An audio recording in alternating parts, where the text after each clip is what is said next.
तस्वीरें देख सकते हैं, वो लैंड कर रहा है इस वक्त विमान। ये ऐतिहासिक तस्वीर है। ये तस्वीर आप देख सकते हैं, अब से कुछ देर पहले विमान ने उड़ान भरी थी और इस वक्त आप ये विमान की लैंडिंग की तस्वीर देख पा रहे हैं। राफेल विमान जो कि मई 2020 में मिलेगा भारत को, लेकिन उससे पहले ही रक्षा मंत्री राजनाथ सिंह फ्रांस पहुंचे, जहां पर उन्होंने इस राफेल विमान में उड़ान भरी है। आज विधिवत पूजा की, शस्त्र पूजा की रक्षा मंत्री राजनाथ सिंह ने इसमें उड़ान भरी और अब आप ये तस्वीर देख सकते हैं। ये राफेल की लैंडिंग की तस्वीर है। राफेल विमान जिसमें रक्षा मंत्री राजनाथ सिंह ने उड़ान भरी थी, वो इस वक्त लैंड कर रहा है, जिसकी तस्वीरें हम आपको टेलीविजन स्क्रीन पर इस वक्त दिखा रहे हैं। बड़ी खबर, बड़ी तस्वीर के साथ हम आपको ये बता रहे हैं, ये तस्वीरें दिखा रहे हैं। रक्षा विशेषज्ञ कर्नल दिनेश नैन इस वक्त मेरे साथ जुड़े हुए हैं। नैन साहब, ये तस्वीरें ऐतिहासिक हैं और ये बहुत बड़ा मौका है। राजनाथ सिंह राफेल विमान जो कि भारत की वायुसेना की शक्ति को कई गुना बढ़ा देगा, अब उसमें सफर करने के बाद, उसमें उड़ान भरने के बाद अब उतर चुके हैं नीचे। हाँ जी, देखिए ऐतिहासिक तो डेफिनेटली है। अभी ये उतरने के पश्चात में ये फॉर्मली जो जहाज का एक इंस्पेक्शन होना होता है लैंडिंग टेकिंग ओवर से पहले, मैं समझता हूं कि वो हमारे रक्षा मंत्री जी ने कर दिया है और जैसे ही अब ये जहाज रुकेगा, इसके बाद फॉर्मली ये जहाज हिंदुस्तान को हैंड ओवर हो जाएगा और ये हमारे उसमें चार्टर में आ जाएगा। तो इसके आने के पश्चात में अभी आज की तारीख में फ्रांस के अंदर करीब 40 टेक्नीशियंस और 10 पायलट पहले से ही ट्रेनिंग पर है और ऐसा अमूमन ये बताया जा रहा है कि लगभग 6 महीने में, यानी या 7 महीने में, मार्च 2020 तक कुछ जहाजों के साथ में ये ट्रेन पायलट्स जो हैं ये वापस आ जाएंगे, हमारे टेक्नीशियंस आ जाएंगे, जो वहां पे लॉजिस्टिक वाले ट्रेनिंग ले रहे हैं वो भी आ जाएंगे और जो मेंटेनेंस के लिए टेक्नीशियंस हैं वो सारे ट्रेंड होकर के इंडिया आ जाएंगे। और ऐसा जो बताया जा रहा है वो ये है कि शुरू में पहले 8 एयरक्राफ्ट जो कि ट्रेनर एयरक्राफ्ट है वो अंबाला आएंगे, उसके अंदर जो हमारे पायलट्स और भी ट्रेन करने हैं उनकी ट्रेनिंग चालू हो जाएगी। और क्योंकि 2 स्क्वाड्रन आ रहे हैं, एक स्क्वाड्रन अंबाला में बेस होगा जो 18 जहाजों का होगा और दूसरा स्क्वाड्रन हासीमारा में होगा जो 18 जहाजों का होगा। साथ ही साथ मैं ये भी बताना चाहूंगा कि सरकार ने मन बना लिया है कि अभी 36 विमान और लेने हैं। तो 2020 में 36 और राफेल का जो ऑर्डर है वो दसॉल्ट कंपनी को जा सकता है। अभी आगे इसके बारे में काफी पक्की खबर आ चुकी है और इसके बारे में सरकार मन भी बना चुकी है।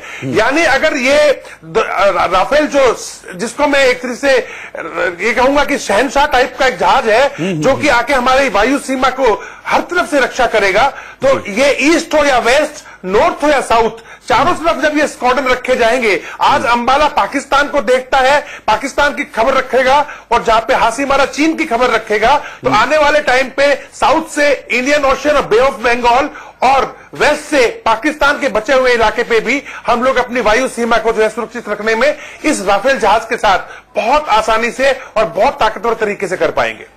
अच्छा कर्नल, एक चीज और है, क्योंकि ये जो राफेल है अब ऑफिशियली चूंकि हैंडओवर हो चुका है राफेल भारत को, ये राफेल दरअसल ये कस्टमाइज्ड राफेल है, यानी कि हमने इसको अपनी जरूरतों के हिसाब से तैयार करवाया है। तो इस लिहाज से अगर इसको देखें तो ये कितना इंपॉर्टेंट हो जाता है? देखिए, इसमें हमने क्या किया है कि इसमें राफेल जहाज आज की तारीख में या तो फ्रांस उड़ा रहा है या बिश उड़ा रहा है, जिसने फ्रांस से खरीदा हुआ है जहाज। और ये जहाज मैं आपके पास अभी बस मैं 1 मिनट में आपके पास वापस आता हूं। इस वक्त आप देखिए लैंड करने के बाद अब कॉकपिट का दरवाजा खुल रहा है और खुल चुका है और अब राजनाथ सिंह बाहर निकलेंगे।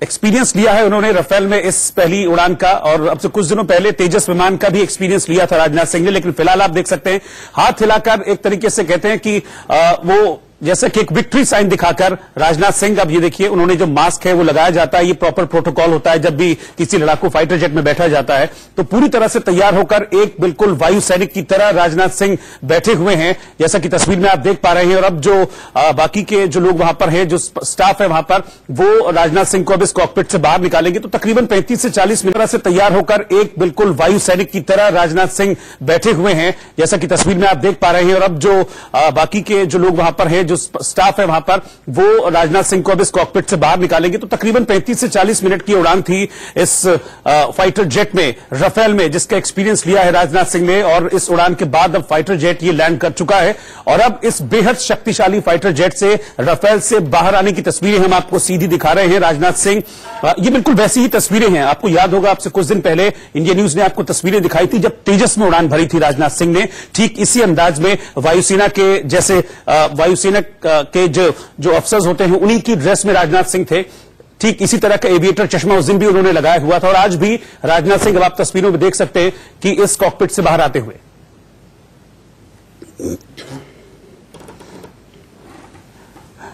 और कर्नल नैन हमारे साथ लगातार बने हुए हैं। कर्नल नैन, इस तरह की जो फ्लाइट्स होती हैं, इसमें किस तरह की चीजों को ध्यान रखना चाहिए? क्योंकि कहते हैं कि फाइटर जेट में उड़ना बहुत आसान नहीं होता है। जब आप उड़ान भर रहे होते हैं, कॉकपिट में होते हैं, तब भी बहुत सारी आपको सावधानियां रखनी होती हैं। जी बिल्कुल ठीक कहा आपने। देखिए, फाइटर एयरक्राफ्ट जो है तो एक तो उनकी स्पीड बहुत ज्यादा होती है, जैसे कि राफेल की जो मैक्सिमम स्पीड है 2130 किलोमीटर प्रति घंटे की स्पीड है। दूसरा ये जो हवा में उड़ के ऊपर हाइट गेन करते हैं, उसके अंदर भी राफेल बहुत तेजी से ऊपर जाता है। 1 मिनट में करीब 60,000 फीट ये क्लाइम कर जाता है। अच्छा, एक चीज और कर्नल नैन, क्योंकि अभी जो तस्वीरें हैं वो चल रही हैं, राजनाथ सिंह काफी देर बाद बाहर निकले, पायलट फौरन बाहर निकल गया, लेकिन राजनाथ सिंह को बाहर निकलने में तकरीबन 3 से 4 मिनट का वक्त रहा। तो उतरने का भी कोई प्रोटोकॉल होता है इसमें कुछ खास ध्यान रखना पड़ता है? जी प्रोटोकॉल ये होता है कि जो इक्विपमेंट और इंस्ट्रूमेंट जो भी आपके जी सूट यानी पायलट के सूट में लगे होते हैं, आपके हेलमेट में लगे होते हैं, वो एक तरतीब के साथ लगाए जाते हैं और उसी तरतीब के साथ उल्टा उसको उतारा जाता है। उसी प्रकार से जो पहला पायलट जो आगे थे वो अपना शायद ट्रेन है तो वो जल्दी उतार पाए, और चूंकि रक्षा मंत्री जो है वो एक तरीके से विजिटर फ्लाइट पर है इसमें, तो उनको शायद ठीक है। मैं आपके पास आ रहा हूं और इस वक्त जो तस्वीरें हैं वो राजनाथ सिंह के चेहरे पर एक मुस्कान साफ तौर पर आप देख सकते हैं, और ये साफ तौर पर बता रही है कि बेहद जोश के साथ जो भारतीय स्टाफ था वो भी इन तस्वीरों में साफ तौर पर नजर आ रहा है।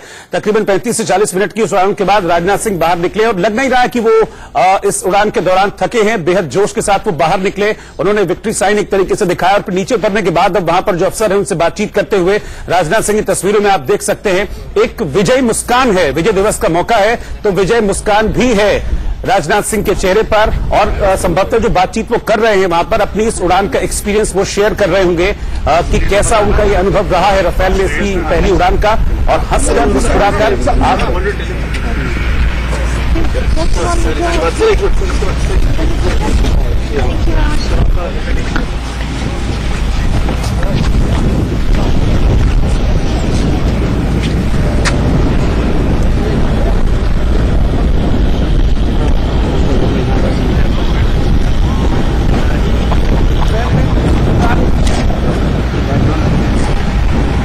ये उड़ान पूरी हो चुकी है, कॉकपिट से बाहर आ चुके हैं राजनाथ सिंह, और यहां पर सब लोगों से बातचीत करते हुए फ्रांस के वायुसेना के जो ऑफिशियल्स हैं उनसे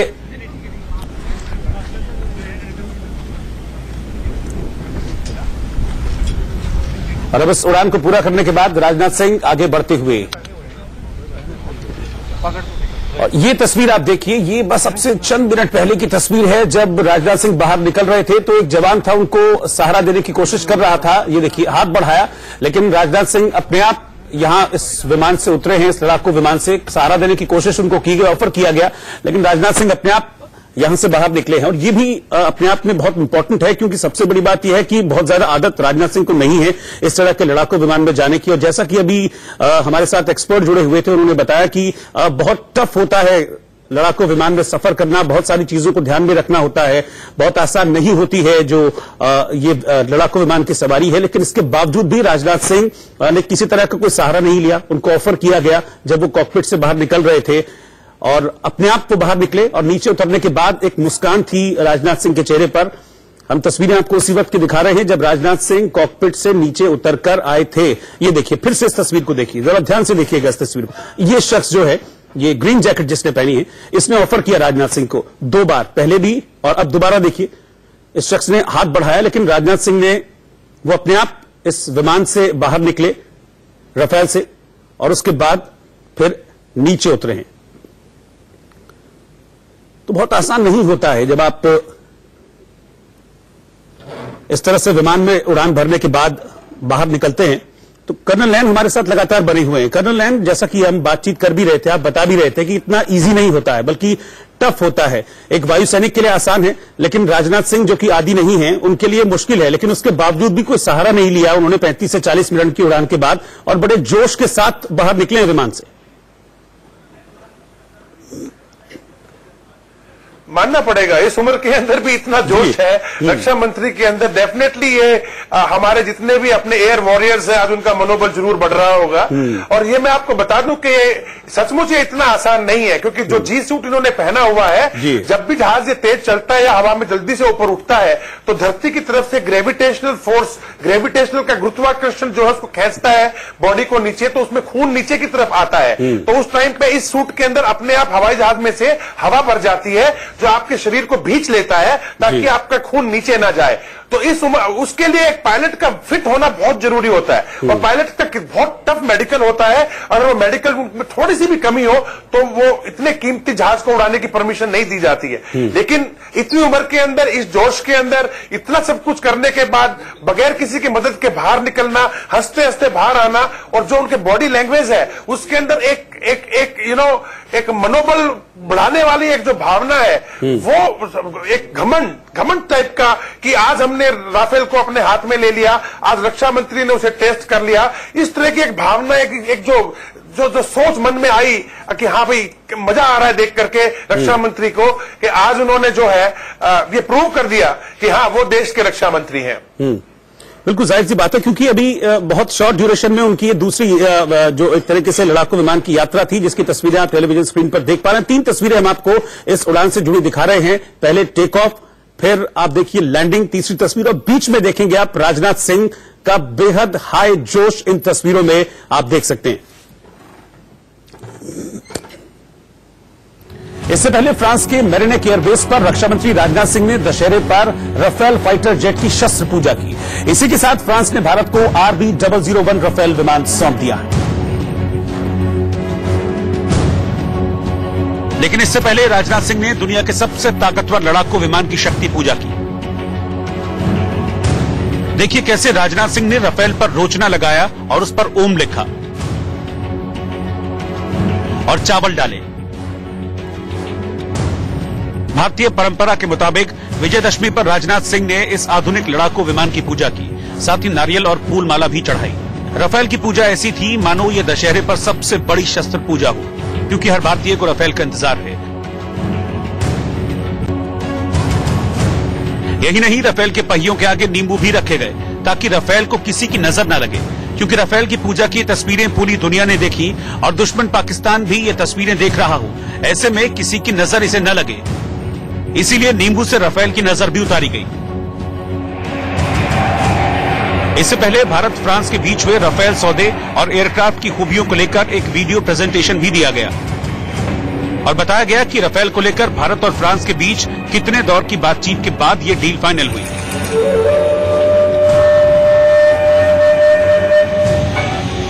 इससे कुछ देर पहले राजनाथ सिंह, वायुसेना के vice chief air marshal HS Arora समेत कई भारतीय अधिकारियों और फ्रांस के अधिकारियों के साथ एक विमान में सवार होकर दसों एविएशन कंपनी के उस हॉल में पहुंचे जहां राफेल खड़ा हुआ था। इसके बाद राजनाथ सिंह और दूसरे भारतीय अधिकारी राफेल के पास पहुंचे और काफी देर तक उसे निहारते रहे। इस दौरान फ्रांस के अधिकारियों ने उन्हें राफेल की खूबियों के बारे में बताया। इसके बाद कार्यक्रम में बोलते हुए राजनाथ सिंह ने राफेल का अर्थ आंधी बताया और उम्मीद जताई कि ये अपने नाम को साबित करेगा। आज का दिन इंडो फ्रेंच स्ट्रेटेजिक पार्टनरशिप में एक नया माइलस्टोन है और वास्तव में बाइलेटरल डिफेंस कोऑपरेशन में नई ऊंचाइयों को छूता है। ऐसी उपलब्धियां हमें और बहुत कुछ करने के लिए भी प्रोत्साहित करती हैं। इस फ्रांस यात्रा के दौरान मेरी मिनिस्टर पार्ली के साथ मेरी अन्य चर्चाओं में यह मेरे एजेंडा में भी होगा। इसके अलावा राजनाथ सिंह ने कहा कि उनका फोकस वायुसेना की ताकत बढ़ाने पर है। इस महत्वपूर्ण प्रोजेक्ट के स्मूथ इंप्लीमेंटेशन को सुनिश्चित करने हेतु हमारी राफेल प्रोजेक्ट मॉनिटरिंग टीम को फ्रांस में अगस्त 2017 से तैनात किया गया है। मुझे यह जानकर प्रसन्नता है कि रफाल एयरक्राफ्ट की डिलीवरी निर्धारित समय से हो रही है और यह विमान हमारी वायु सेना की शक्ति में वृद्धि लाएगा। भारत को मिलने वाले पहले राफेल का नाम वायुसेना प्रमुख air chief marshal RKS Bhadauria के नाम पर RB001 रखा जाएगा। भदौरिया ने ही राफेल सौदे में अहम भूमिका निभाई है।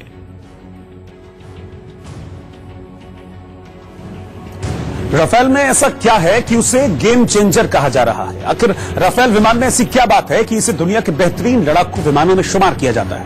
आइए आपको इसकी खूबियों के बारे में बताते हैं। राफेल 2 इंजन वाला MMRCA यानी medium multi role combat aircraft है। इसे फ्रांस की कंपनी दसॉ एविएशन बनाती है। राफेल ऑलराउंडर है।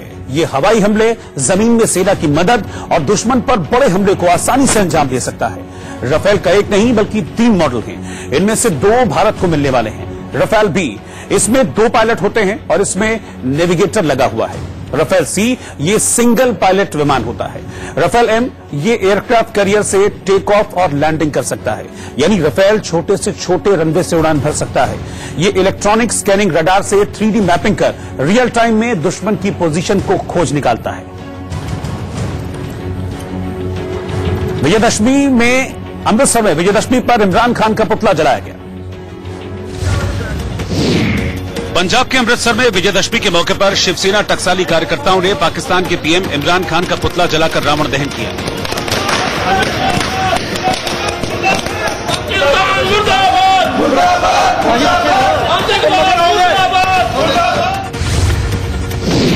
तमिलनाडु के कोयम्बटूर में विजयदशमी मनाने के दौरान एक मंदिर के श्रद्धालुओं ने नाचते गाते एक जुलूस निकाला और देवता पर रक्त चढ़ाया।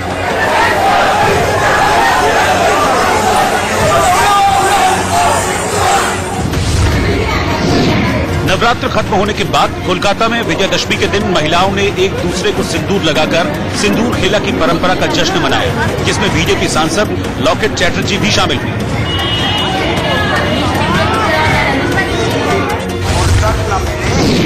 यूपी के प्रयागराज में मुस्लिम पार्षद एहतशाम रिजवी की स्टेज पर मर्शिया पढ़ते समय दिल का दौरा पड़ने से मौत हो गई। अचानक उनके स्टेज पर गिरने का वीडियो सोशल मीडिया पर वायरल हो गया।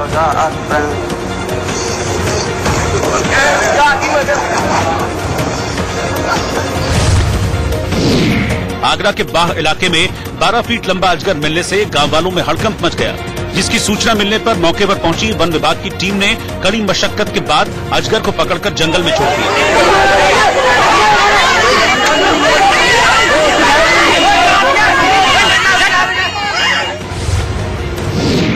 उत्तर प्रदेश के मुरादाबाद में रामलीला मैदान में उस वक्त एक बड़ा हादसा टल गया जब क्रेन के जरिए 95 फीट ऊंचा रावण का पुतला खड़ा करने के दौरान बैलेंस बिगड़ने से वो भीड़ के पास गिर पड़ा।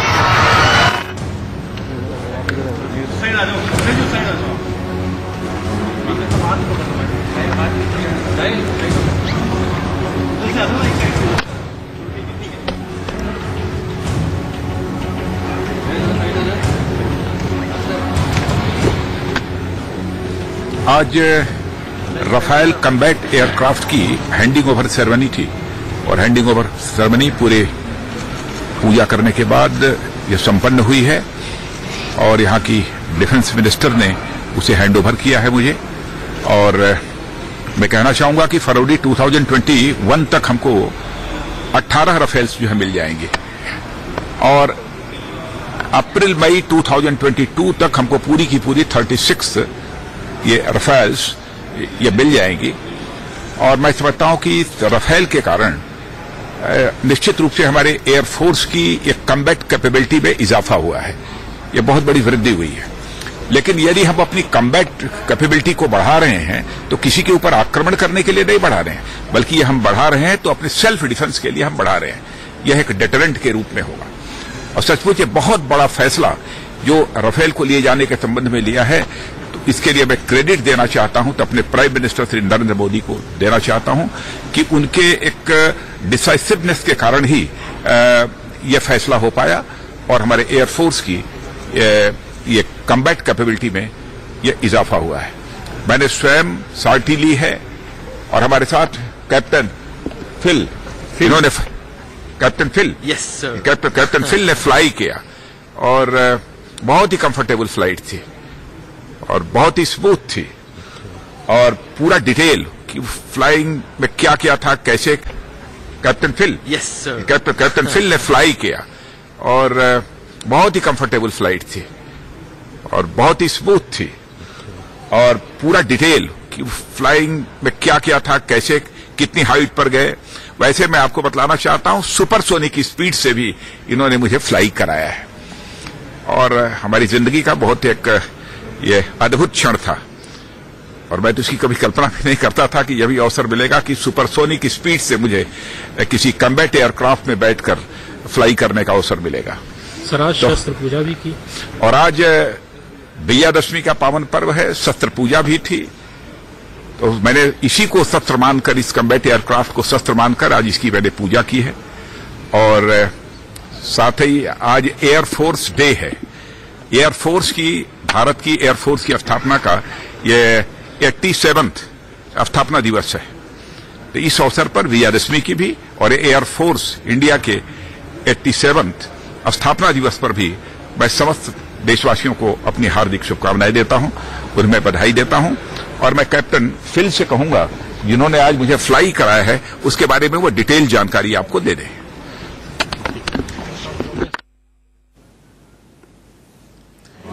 विजयादशमी के मौके पर भोपाल में पुलिसकर्मियों ने शस्त्र पूजा की। पुलिस विभाग की ओर से आज के दिन सर्विस में इस्तेमाल किए जाने वाले हथियारों की पूजा किए जाने की परंपरा है, जिसके तहत पुलिस लाइन में बड़ी तादाद में पुलिसकर्मी जुटे और पूजा के बाद फायरिंग की गई।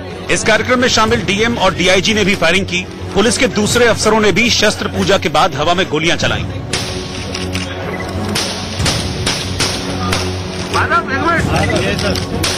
इससे पहले शस्त्रों की विधिवत पूजा अर्चना की गई। इन हथियारों में पिस्तौल से लेकर स्टेन गन और राइफल जैसे हथियार शामिल थे।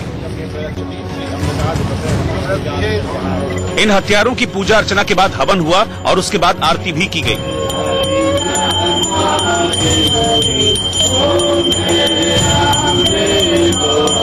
पुलिस लाइन में जो ट्रेडिशनली यहाँ पे विजयदशमी के दिन शस्त्र पूजन का कार्यक्रम होता है, यहाँ पे पूजन हो चुका है। यहाँ पे हमारे जितने पुलिस परिवार के लोग हैं सब लोग यहाँ पे सम्मिलित हैं। कलेक्टर साहब, नगर निगम कमिश्नर साहब भी यहाँ पे आए हैं। हम लोग भोपाल पुलिस परिवार की ओर से भोपाल के जितने भी वासी हैं सबको जो है विजयदशमी की हार्दिक शुभकामनाएं। भोपाल की तरह मुरैना में भी पुलिसकर्मियों ने शस्त्र पूजा की। इस दौरान पूजा अर्चना की गई और हवन हुआ।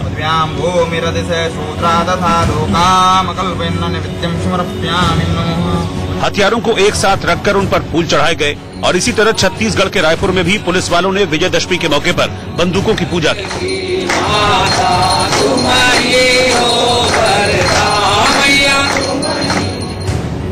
जहां पूरे देश में धूमधाम से दशहरा का त्योहार मनाया जा रहा है, वहीं अमृतसर में मातम पसरा हुआ है, क्योंकि पिछले साल दशहरा पर अमृतसर में हुए दर्दनाक रेल हादसे को लोग आज भी भुला नहीं पाए।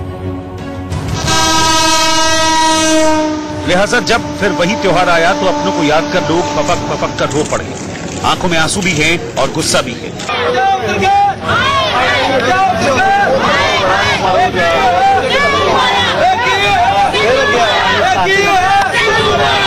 ये लोग नाराज इसलिए हैं क्योंकि साल भर तक सरकारी दफ्तरों के कई चक्कर काटने के बाद भी इन्हें न्याय नहीं मिला। ऐसे में पीड़ित परिवारों ने रेलवे ट्रैक पर बैठकर जमकर प्रदर्शन किया।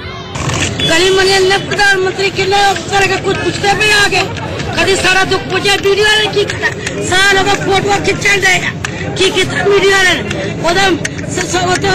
पूरी माता पिता सबको बुढ़ापा मिलेगा।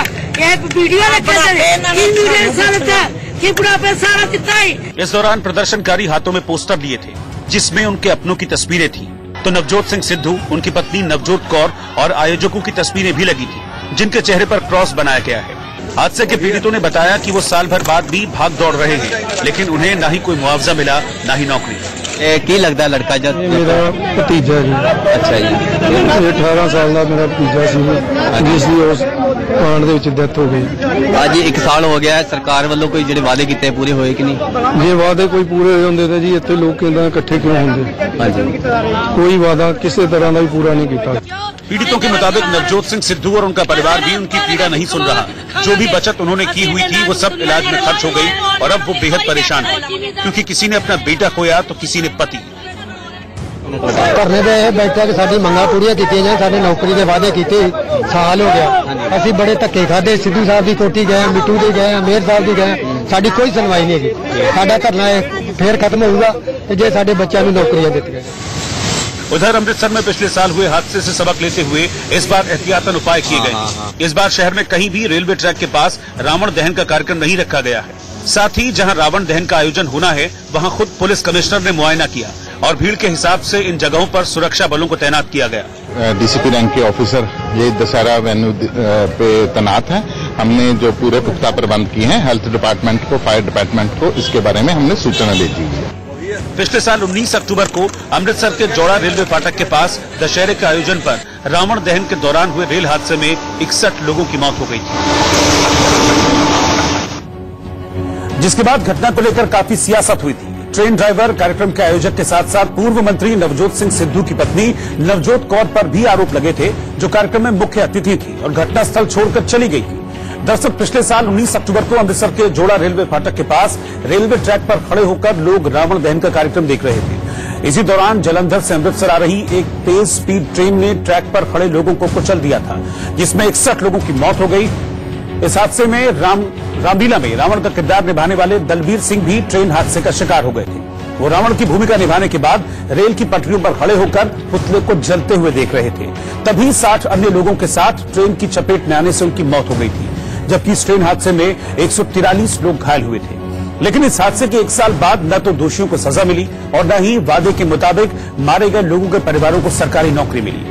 दरअसल हादसे के बाद सिद्धू ने कहा था कि पीड़ितों के परिवार वालों को फायर ब्रिगेड कर्मचारियों के कुल 270 पदों में से 38 पद पीड़ितों के रिश्तेदारों को दिए जाएंगे। इसके साथ ही उन्होंने उन 8 परिवारों को 10,000 रुपए मासिक देने का वादा किया था, जिनके परिवार में आजीविका चलाने वाला कोई नहीं बचा था। उधर केंद्र की रेलवे सुरक्षा आयोग ने 1 महीने बाद सौंपी अपनी रिपोर्ट में रेलवे को क्लीन चिट दी थी और कहा गया कि लोगों की गलती की वजह से यह हादसा हुआ, क्योंकि वो रेलवे ट्रैक पर खड़े होकर दशहरा देख रहे थे। टीकमगढ़ में उमा भारती के भतीजे की कार की टक्कर से 3 लोगों की मौत की खबर है। मध्य प्रदेश के टीकमगढ़ में उमा भारती के भतीजे और बीजेपी विधायक राहुल लोधी पर आरोप है कि उनकी कार से बाइक सवार 3 लोगों की सड़क हादसे में मौत हो गई। अगर दुर्घटना हुई होती, मेरे को जब जानकारी मिली मीडिया के द्वारा कि ऐसी घटना हुई, तो मैंने तो तत्काल अपनी गाड़ी कोतवाली भिजवाई। वो कोतवाली इसीलिए भिजवाई कि कोतवाली में गाड़ी चेक हो जाए कि कहीं कोई खरोंच तो नहीं है, क्योंकि इतनी बड़ी घटना हुई, मोटरसाइकिल टकराई, मृत्यु हुई लोगों की, तो गाड़ी में टूट फूट होती, खरोंच होती, कहीं कोई खरोंच तक नहीं उस गाड़ी में। महाराष्ट्र के जलगांव में बीजेपी नेता के परिवार पर हमला करने के मामले में पुलिस ने 3 लोगों को गिरफ्तार कर उनसे पूछताछ की है। उत्तराखंड के उधम सिंह नगर में पुलिस ने पंचायत चुनाव में इस्तेमाल होने के लिए लाई गई 92 पेटी शराब के साथ 3 लोगों को गिरफ्तार किया है। दिल्ली के कापसहेड़ा इलाके में 2011 में किडनैप हुए एक शख्स की हत्या के मामले में क्राइम ब्रांच ने 2 आरोपियों को गिरफ्तार किया है। पश्चिम बंगाल में मिदनापुर के गांव में टीएमसी नेता की कुछ अज्ञात लोगों ने गोली मारकर हत्या कर दी। अलीगढ़ में राष्ट्रीय स्वयंसेवक संघ के 94वें स्थापना दिवस पर आरएसएस कार्यकर्ताओं ने शस्त्र पूजन और भारत माता की पूजा करते हुए शहर के 15 जगहों में पथ संचालन किया। पंजाब के मोहाली में श्री गुरु नानक देव जी के 550वें प्रकाश पर्व के कार्यक्रम में गुरु नानक देव जी की जीवनी को लाइट और साउंड शो के जरिए दिखाया गया। एक रब्बी जोत प्रकट हुई, ता परमेसर दे द्वार अनहद शब्द गुंजिया। मुंबई में राजभवन में तैनात एसआरपीएफ के कांस्टेबल ने कथित तौर पर अपने सर्विस रिवॉल्वर से खुद को गोली मारकर खुदकुशी करने की कोशिश की। यूपी के अलीगढ़ में एक मदरसे में मॉब लिंचिंग के शिकार लोगों के बच्चों को खुद की सुरक्षा के लिए मार्शल आर्ट, बॉक्सिंग और कराटे की ट्रेनिंग दी जा रही है। दिल्ली के द्वारका में पीएम मोदी ने बुराई के प्रतीक रावण का पुतला दहन किया। प्रधानमंत्री 107 फीट ऊंचे रावण की प्रतिमा पर उन्होंने तीर चलाया और इस तरह परंपरा के अनुसार रावण के पुतले का दहन किया गया। प्रधानमंत्री के साथ इस कार्यक्रम में दिल्ली बीजेपी के अध्यक्ष मनोज तिवारी और सांसद प्रवेश वर्मा भी शामिल हुए। बड़ी तादाद में जुटे लोगों ने यहां पर प्रधानमंत्री को रावण दहन करते देखा। इससे पहले प्रधानमंत्री ने राम लक्ष्मण की भूमिका निभाने वाले कलाकारों से मुलाकात की, उन्हें टीका लगाया और उन्हें सम्मान दिया। रामलीला में पहुंचे पीएम का बड़े जोर शोर से स्वागत किया गया। उनके सिर पर पगड़ी बांधी गई और फिर उन्हें एक गदा भेंट की गई। बीजेपी के नेताओं के साथ मंच पर बैठकर पीएम मोदी ने रामलीला का मंचन देखा और फिर आखिर में रावण, मेघनाथ और कुंभकर्ण के पुतलों का दहन किया गया।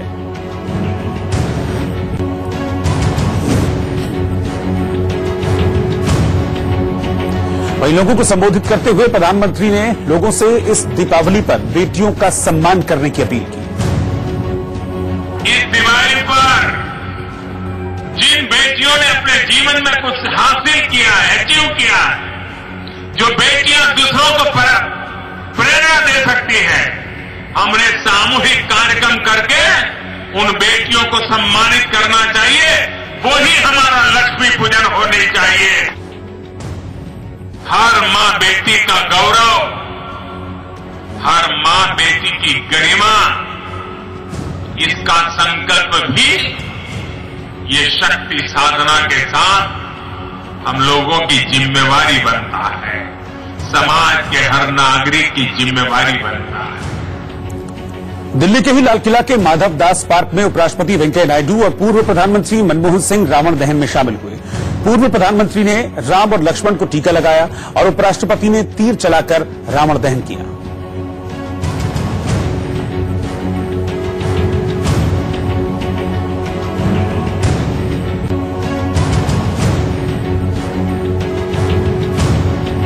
टिकटॉक पर अपने वीडियो से धूम मचाने वाली सोनाली फोगाट जब चुनाव प्रचार करने पहुंची तो उनके तेवर बदल गए। भीड़ में जब कुछ लोगों ने भारत माता की जय के नारे नहीं लगाए तो सोनाली ने उन्हें सीधे तौर पर पाकिस्तानी करार दे दिया। हालांकि आदमपुर की एक जनसभा में बीजेपी उम्मीदवार सोनाली फोगाट वोट मांगने पहुंची थी, लेकिन इस दौरान उनके मिजाज बदले हुए नजर आए।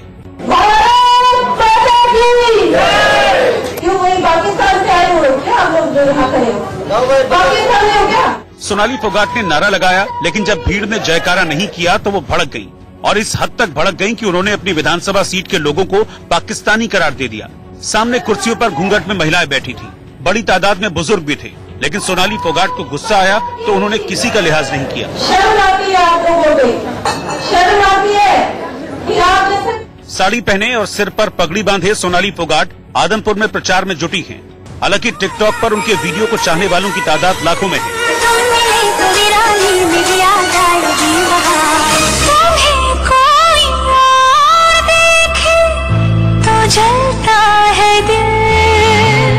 लेकिन उन्हें चुनावी रैलियों में प्रचार करने का ज्यादा अनुभव नहीं है। उस पर मुसीबत ये है कि आदमपुर उनका इलाका नहीं है, पहली बार चुनावी मैदान में उतरी हैं, इसीलिए भीड़ में कम जोश दिखा तो शायद उनका पारा चढ़ गया। पाकिस्तान से आए हो क्या आप लोग जो यहाँ खड़े हो? पाकिस्तान में हो क्या? टिकटॉक पर सोनाली फोगाट के चाहने वाले ज्यादातर युवा हैं, लेकिन आदमपुर में जब उनका सामना युवा तबके से हुआ तो चुनाव की चुनौती समझ आ गई। कुछ नहीं चाहिए मैम, बस आपसे 5 मिनट चाहिए, बस मुझे माइक दे दो, मुझे 5 मिनट बोलने दो। मैम ने बोला माइक है ही नहीं हमारे पास। मैंने मैम माइक अभी आप बोल रहे थे तब तो था, आप अभी कहाँ गया? आदमपुर के छात्र सोनाली फोगाट से अपने कॉलेज की बिल्डिंग के बारे में बात करना चाहते थे। कॉलेज की बात आती है तभी मैम छोड़ के जहाँ से चली जाती है। हमारी बात नहीं सुनी जाएगी तो उनको कोई वोट नहीं देगा। युवा आदमपुर में सोनाली फोगाट की टक्कर कुलदीप बिश्नोई से है, यानी मुकाबला कठिन है, लेकिन सरकार के कामकाज और अपनी लोकप्रियता के भरोसे सोनाली फोगाट यहां से जीत का दावा कर रही हैं। विजयदशमी के मौके पर आरएसएस प्रमुख मोहन भागवत ने एक ऐसा बयान दिया जिस पर बहस शुरू हो गई। मोहन भागवत ने अपने भाषण में दावा किया कि भारत में लिंचिंग नहीं होती और कुछ लोग भारत को बदनाम करने के लिए इस शब्द का इस्तेमाल कर रहे हैं। हालांकि मोहन भागवत ने माना कि हिंसा की कुछ घटनाएं हुई हैं, लेकिन साथ ही ये दलील भी दी कि इसके लिए कोई धर्म या समुदाय जिम्मेदार नहीं है। एक षड्यंत्र चल रहा है, ये सबने समझना चाहिए। संघ का नाम लेते होंगे, हिंदुओं का नाम लेते होंगे, उदारता की हमारी परंपरा है, सबके स्वीकार की हमारी परंपरा है। यहाँ ऐसी बातें कभी हुई नहीं। शब्द चला पिछले साल लिंचिंग, ये क्या हमारे यहाँ होता था? कभी हुआ है? दूसरे देश से आई हुई किसी परंपरा का और हमारे ऊपर शब्द थोपेंगे और हमारे सारे समाज को, देश को दुनिया में बदनाम करने की कोशिश करेंगे। मोहन भागवत ने दो टूक कहा कि हिंसा की घटनाओं से आरएसएस का कुछ लेना देना नहीं है और आरोप लगाया कि कुछ लोग देश को बांटने में जुटे हैं। लेकिन कांग्रेस नेता दिग्विजय सिंह ने छूटते ही पलटवार किया। जिस दिन मोहन भागवत जी एकजुटता का संदेश देकर उसका पालन करने लगेंगे, सारी समस्या समाप्त हो जाएगी। गाजियाबाद के हिंडन एयरबेस पर वायुसेना दिवस मनाया गया। इस दौरान मौका था देश के लिए दिन रात एक कर देने वाले वायुसेना के जवानों को सलाम करने का। तो 87वें एयरफोर्स दिवस पर वायुवीरों ने आसमान में जमकर अपना पराक्रम दिखाया। देखिए कैसे विजयदशमी पर एक कर देने वाले वायुसेना के जवानों को सलाम करने का। तो 87वें एयरफोर्स दिवस पर वायुवीरों ने आसमान में जमकर अपना पराक्रम दिखाया। देखिए कैसे विजयदशमी पर वायुसेना ने आसमान में विजयी शंखनाद किया।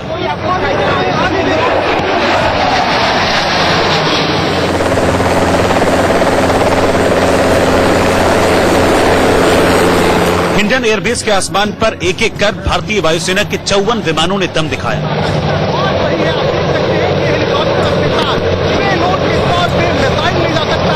सबसे पहले वायुसेना के चिनूक हेलीकॉप्टर का जलवा हिंडन के आसमान में दिखा। हवा में एक साथ 3 चिनूक हेलीकॉप्टरों ने पूरे आकाश को मानो थर्रासा दिया। इसे हिंदुस्तान ने अमेरिका से ही लिया है। इन्हीं विमानों से अमेरिका ने उसामा बिन लादेन को मार गिराया। चिनूक हेलीकॉप्टर गोला बारूद और हथियारों के अलावा एक साथ 45 सैनिकों को ले जा सकता है।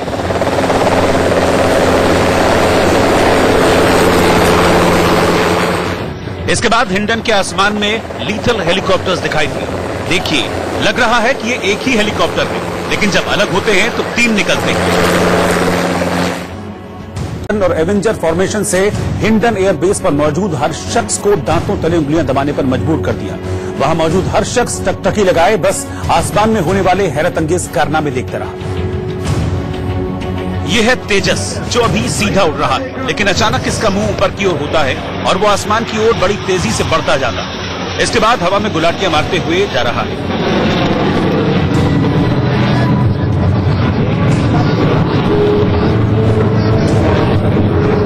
इसके बाद देखिए कैसे लड़ाकू विमान एवेंजर फॉर्मेशन में आसमान को चीरते हुए चले जा रहे हैं। इन लड़ाकू विमान में पाकिस्तान के बालाकोट में एयर स्ट्राइक करने वाला मिराज 2000 भी है। एवेंजर फॉर्मेशन है जो ये वही टीम है जो जिसने खासतौर पर बालाकोट एयर स्ट्राइक के अंदर आप यह हिस्सा लिया था। और यहाँ पर अगर आप देख रहे हो कि Su-30 जो है और जो दूसरे एयरक्राफ्ट हैं वो यहाँ पर ये आपने देखा। एयरफोर्स के फ्लाई पास में सबसे ज्यादा आकर्षण का केंद्र बना विंग कमांडर अभिनंदन का पराक्रम था, जिन्होंने MiG-21 उड़ाकर आसमान से भारतीय वायुसेना का दम दिखा दिया। ये अगर आप देखें मेरे पीछे आपको नजर आएगा कि ये है विंग कमांडर अभिनंदन का बाइसन, जो MiG-21 और खास तौर की बात की जो F-16 किलर जिसे कहा जाता है, जिसने पाकिस्तान के सीमा में घुसकर, अगर आप पहला विमान देख रहे हो यही एयरक्राफ्ट है जो विंग कमांडर अभिनंदन का है। और हम जब बात करते हैं कि हमने किस तरीके से ना सिर्फ F-16 जो एक सबसे एडवांस एयरक्राफ्ट बताया जाता है था जो भारतीय पाकिस्तान की वायुसेना में सम्मिलित था, उसको मार गिराया गया। और ये नजारा हमने आज हिंडन एयरबेस से अपने दर्शकों तक पहुंचा रहे हैं। एयरफोर्स के फ्लाई पास में आखिर में बारी थी सूर्य किरण विमानों की, जिन्होंने सूर्य की तरह अपने तेज से सबको हैरान कर दिया।